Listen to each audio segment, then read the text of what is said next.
Hello everyone. Hello everyone. Welcome back to Divine Within You. Hope you all are doing well. So आज जिस topic पे हम बात करने वाले हैं that is a very relatable topic that is about happiness. खुशियाँ किसे नहीं चाहिए अपनी लाइफ में खुशियाँ right? So talking towards that we will be talking about the how of happiness जिसके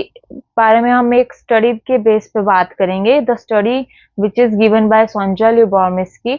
जो कि एक हैप्पीनेस का पाई चार्ट शो करती है कि हमारी लाइफ में हैप्पीनेस किन किन फैक्टर्स से कितना कितना परसेंटेज रिफ्लेक्ट होती है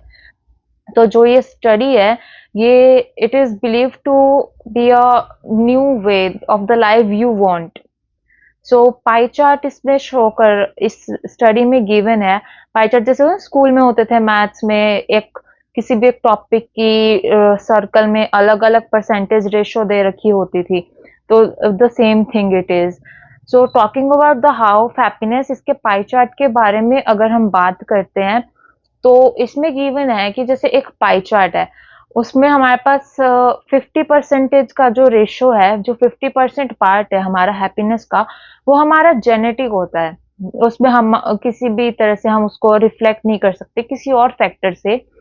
बट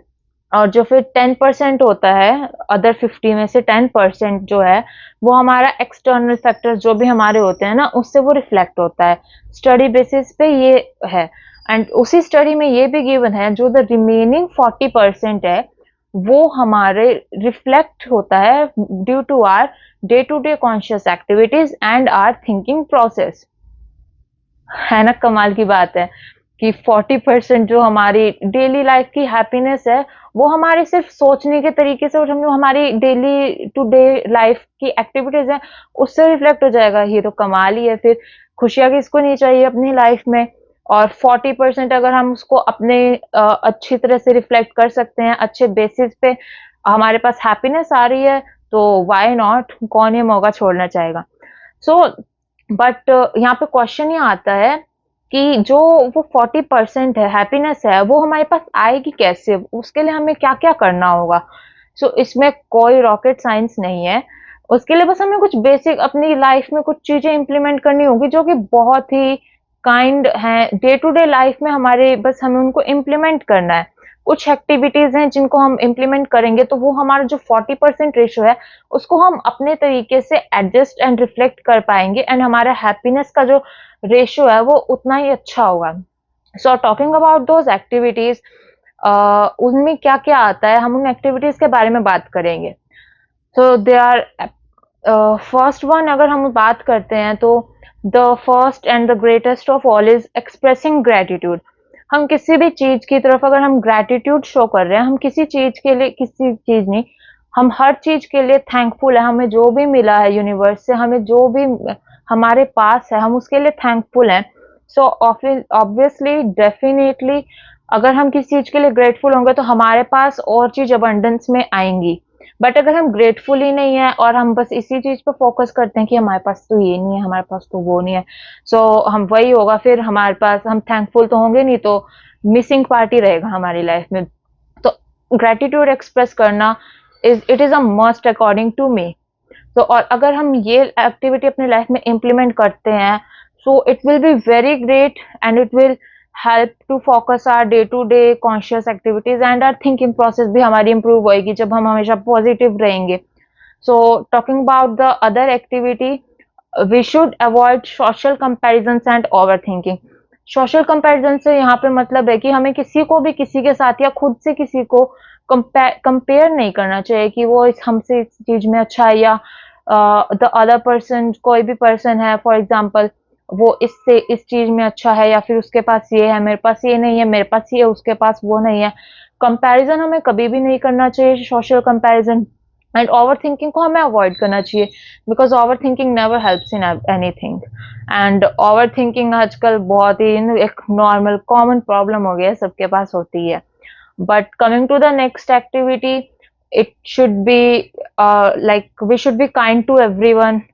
वो कोई लिविंग हो सकता, वो कोई ह्यूमन बीइंग हो सकता है, वो कोई एनिमल हो सकता है, ज़रूरी नहीं है लिविंग ही हो, वो कोई नॉन लिविंग थिंग भी हो सकती है, हमारे घर की कोई भी चीज़ है, हम उसको अच्छे से रख रहे हैं, हम उसकी रिस्पेक्ट शो कर रहे हैं, जो भी हमारी यूज़ की चीज़ है, जो भी हमें बेनिफिट दे रही है, हम उसकी तरफ अच्छे से, हम उसकी तरफ काइंड है, वो भी हम एक तरह से काइंडनेस ही शो कर रहे हैं। कोई भी ह्यूमन बीइंग है, हम उसकी हेल्प कर रहे हैं, हम उसके साथ प्यार से बोल रहे हैं, कोई एनिमल है उसको हम फीड कर रहे हैं, तो that is also showing kindness towards everything. And coming to the other, it is nurturing social relationship. हमें अपने सोशल रिलेशनशिप्स बेटर करने चाहिए। किसी के साथ भी हमारा कोई क्रुएल्टी या फिर कोई और असेंस, किसी कोई अलग चीज़ नहीं होनी चाहिए, यू नो। एंड मतलब जैसे कोई भी है, फॉर एग्ज़ाम्पल हमारा कोई फ्रेंड है ना? उसके साथ हमारे पहले कुछ गलत बात हो रखी है, हमारे नहीं बनती आपस में, बट हमारे उसकी तरफ कोई भी रूड बिहेवियर नहीं होना चाहिए। हमें जितने भी हमारे सोशल बिहेवियर या रिलेशनशिप्स हैं, वो अपनी तरफ से हमें कोशिश करनी चाहिए कि हम उन्हें अच्छे ही रखें। और for the talking further about it, अगर हम जैसे स्ट्रेस आजकल हर किसी के पास अपने-अपने फील्ड में हर तरह का स्ट्रेस होता है। सो कमिंग ओवर दैट, हमारे पास उसे कॉप अप करने की ना डिफरेंट डिफरेंट स्ट्रैटेजीज़ होनी चाहिए। That will help us to lead a good and a stress free life, so that we would not have any stress. कोई स्ट्रेस नहीं होगा तो ऑब्वियसली हम खुश होंगे, हमारे पास करने के लिए अच्छी चीज़ें होंगी, तो that will also lead us to good things, right? Coming to the next, it is that we should learn to forgive others. कोई भी किसी भी कॉन्टेक्स्ट में अगर हम ये सेंटेंस को देखते हैं, दूसरों को माफ करना हमें हमेशा आना चाहिए, क्योंकि उससे हमें ही बेनिफिट होगा, हमें ही उससे, अगर हम माफ कर देते हैं तो हमारे पास उनके लिए फिर एक अच्छी फीलिंग होगी, जो कि हमें भी अपने तरीके से बहुत कुछ बहुत अच्छा रहेगा उसको हमारे लिए भी। We should act like a happy person. एक अगर हम एक अपनी लाइफ में हैप्पीनेस को शो करने की भी कोशिश करते हैं कि हमारी लाइफ में बहुत अच्छा चल रहा है, हम हर चीज को एक्सेप्ट कर रहे हैं, तो वो भी हमारे लिए बहुत अच्छा होगा। That will also lead us to happiness. And not the last but not the least, talking about, we should be committed to our goals. Goals की तरफ अगर हम अपने कमिटेड है, फोकस्ड है, एकदम एक कोई अच्छी चीज है, that is not harmful to anyone, उसकी तरफ हम कमिटेड है, फोकस्ड हैं, तो that will definitely help us and we will lead, और obviously we will lead a successful and a great life. So these were the some basic activities जो कि हम कर सकते हैं अपनी लाइफ में। उस 40% जो वो पाई चार्ट की हमने बात की थी, उसको रिफ्लेक्ट करती है हमारी ये एक्टिविटीज। तो 40% जब हम अपनी लाइफ में हैप्पीनेस ऐड कर लेंगे, और 50% हमारी जेनेटिक है, बट जो मेन रोल होता है ना, वो इन 40% का होता है। फॉर एग्जाम्पल जो द 50 एंड द रिमेनिंग 10 है, वो पहले से अच्छी है, बट अगर ये 40 अच्छी नहीं है ना, तो हमारी लाइफ में हैप्पीनेस का जो रेशो है वो डिसबैलेंस हो जाएगा। एंड अगर, और इस रेशो को जब हम खुद से रिफ्लेक्ट कर सकते हैं अपनी जस्ट बेसिक एक्टिविटीज के लिए, तो कौन नहीं करेगा। सो ये बहुत जो, I would like you all to try it and share your experience.